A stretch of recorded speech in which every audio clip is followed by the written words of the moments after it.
ভারতের দালালেরা হুঁশিয়ার সাবধান, রয়ের দালালেরা হুঁশিয়ার সাবধান, দিল্লি না ঢাকা, ঢাকা ঢাকা, দিল্লি না ঢাকা, ঢাকা ঢাকা, জিন্দাবাদ জিন্দাবাদ জিন্দাবাদ জিন্দাবাদ,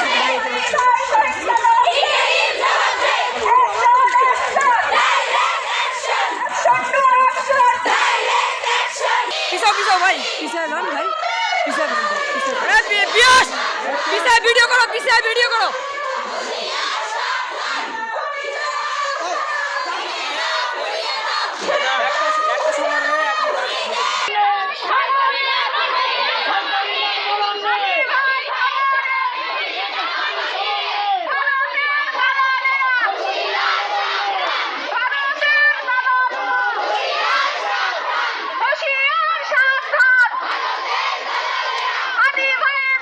নায়াসিনামাইড ও স্যালিসাইলিক সমৃদ্ধ লিলি ফেস ওয়াশ যা ফেসের ডেড স্কিন সেল দূর করে দেয় দ্বিগুণ ফাস্টার ব্রাইটেনিং।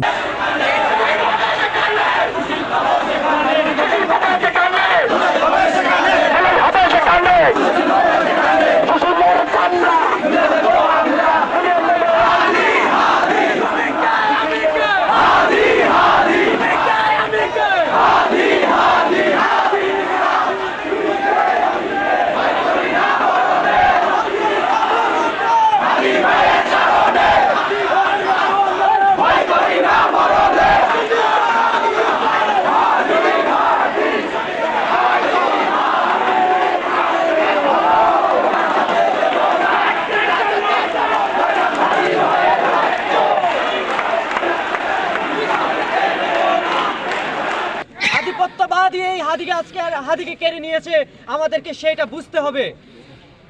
আমি বিদ্রোহী ভৃগু ভগবান বুকে কেঁদেই পদচিহ্ন, আমি সৃষ্টি সুদন সুক্তা পাহানা খেয়ালি বিধির বক্ষ করিব ভিন্ন।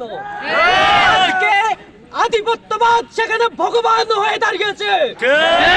আধিপত্যবাদকে রুখে দিতে বাংলায় নতুন করে জাগরণ তৈরি করতে হবে, সাংস্কৃতিক জাগরণ করতে হবে, রাজনৈতিক জাগরণ করতে হবে। আজকে বাংলাদেশে যেই বর্তমান রাজনীতির যেই ব্যুরোক্রেসি, রাষ্ট্রে যেই ব্যুরোক্রেসি এক্সিস্ট করতেছে, আপনারা দেখেন এই ব্যুরোক্রেসিকে ভেঙে নতুন করে রাজনৈতিক বয়ানকে হাজির করেছে। সে হচ্ছে আমাদের হাদি ভাই। ভাই আমাদেরকে দেখিয়েছে কিভাবে মানুষের সাথে মিশে গিয়ে রাজনীতি করতে হয়, এর সাথে এক কাপ চা খেয়ে কথা বলতে হয়, মানুষের ভিতরের কথাকে বের করে নিয়ে আসতে হয়।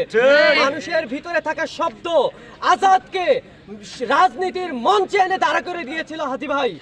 আমাদেরকে সেই সাংস্কৃতিক আগ্রাসনকে বুঝতে হবে, যেই সাংস্কৃতিক আগ্রাসনের গোলামিকে ভেঙে জিঞ্জির থেকে বের করে এনেছে হাদি ভাই। আমাদেরকে দেখতে হবে আমরা যদি আজকে বিএনপি, আওয়ামী, অন্যান্য যত রাজনৈতিক দলকেই চিন্তা করি না কেন, আমরা দেখতে পাই তারা তাদের রাজনৈতিক ময়দানে এসে কখনো মানুষের সাথে মিশতে পারে নাই যেভাবে হাদি ভাই মিশেছে।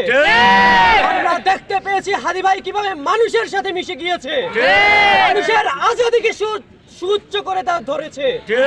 আমরা এই আজাদিকে আমরা যদি বুঝতে চাই, আমাদেরকে বুঝতে হবে এই আধিপত্যবাদ কি, আধিপত্যবাদের বিরুদ্ধে সাংস্কৃতিক আগ্রাসনকে কিভাবে মোকাবেলা করতে হয়, নতুন করে রাজনৈতিক বয়ান কি করে হাজির করতে হয়। আমরা এই কালচারাল মঞ্চকে, ইনকিলাব মঞ্চকে কোনোদিন আমাদের থেকে হারিয়ে দিতে দেব না। নায়াসিনামাইড ও স্যালিসাইলিক সমৃদ্ধ লিলি ফেস ওয়াশ যা ফেসের ডেড স্কিন সেল দূর করে দেয় দ্বিগুণ ফাস্টার ব্রাইটেনিং।